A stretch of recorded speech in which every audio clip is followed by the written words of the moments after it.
You're in Korea. You step into someone's home, and by the door, a tidy line of shoes. You pause. Should you take yours off? Yes, you should. But what about cafes, restaurants, temples, schools, public bathrooms? Today on Decoding Korean, we're exploring a simple question that leads to a profound cultural divide. Where do Koreans take off their shoes, and why? In Korea, it all begins with space, specifically the divide between inside and outside. Inside is clean, calm, private. Outside is chaotic, dirty, public.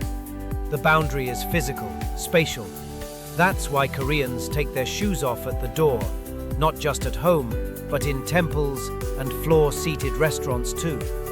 Because once you cross that threshold, you're stepping into a space that's shared, sacred, and close to the body.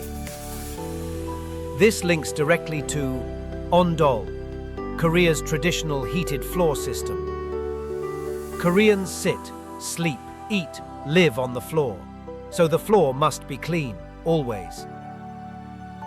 Korea was a rice farming society. People worked knee-deep in muddy paddies all day. Shoes inside? Unthinkable. You don't bring the field into the home. And this kind of shoes-off culture, it's not just Korean. It's shared across many traditional agrarian societies, places where people live close to the floor, eat on mats, sleep on low bedding, and value a clean, grounded living space.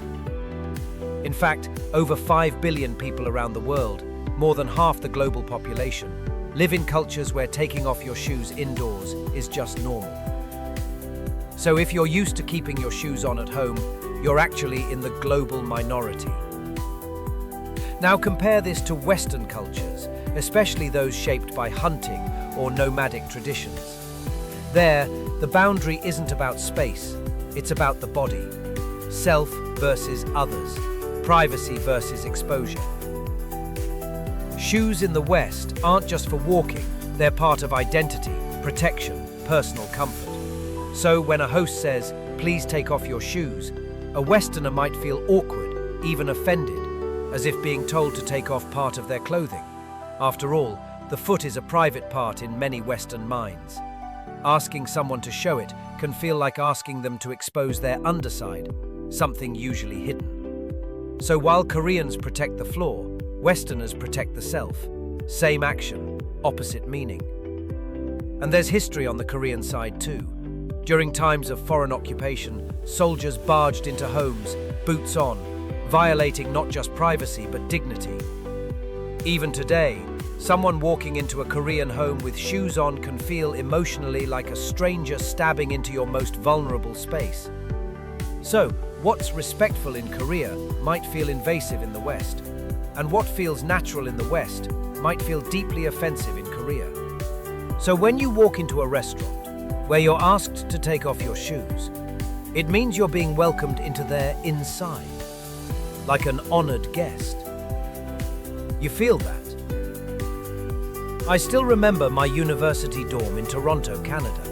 Everyone wore shoes inside, all day, and the smell, it filled the entire space. That's when I truly felt it. How something that feels normal in one culture can be unbearable in another. So next time you're invited into a Korean home, don't hesitate. Look down and ask yourself, am I stepping inside? This is Decoding Korean. See you in the next episode.